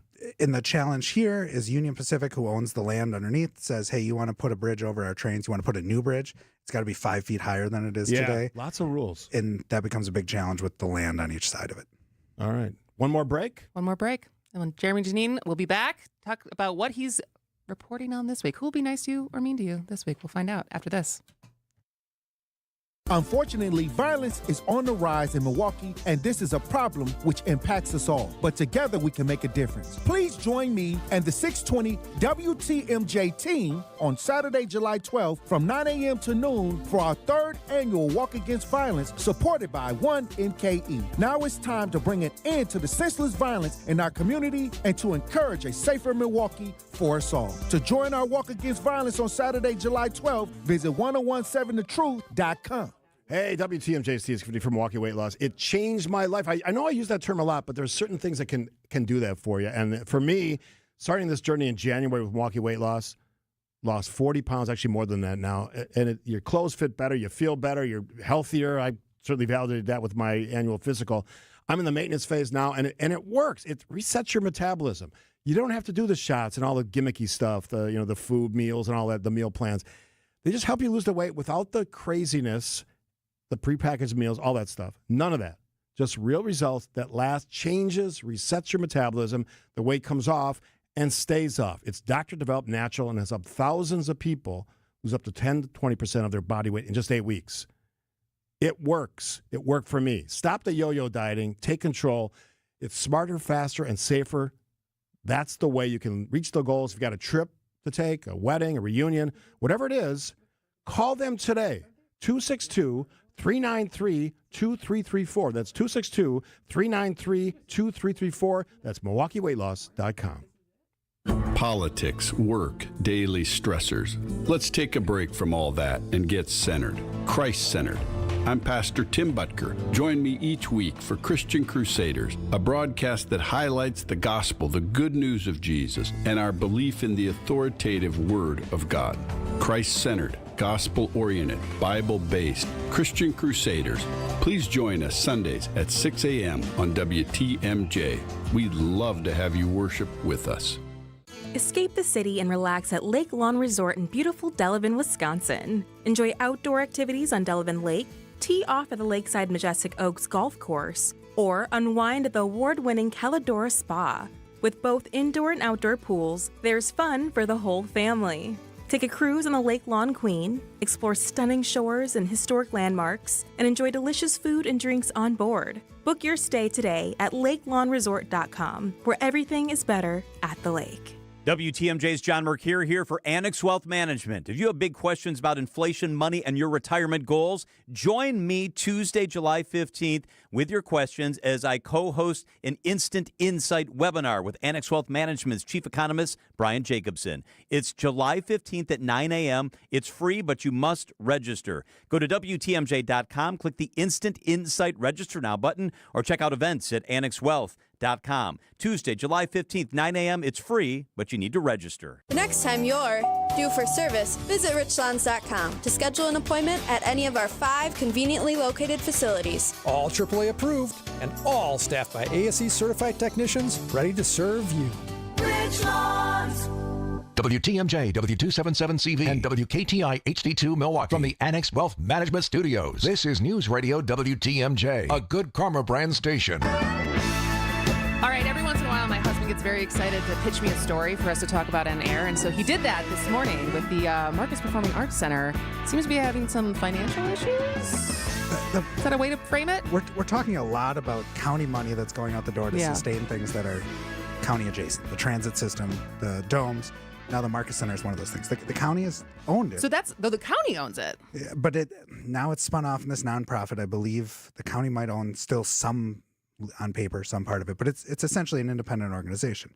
And going back before your time in Milwaukee, the Buck Stadium funding agreement oddly included this provision that we're going to cast off the Marcus Center and it's going to be its own thing. Sever the ties. Okay. Well, that didn't end up happening as envisioned. was adopted by the state, but then just never moved forward.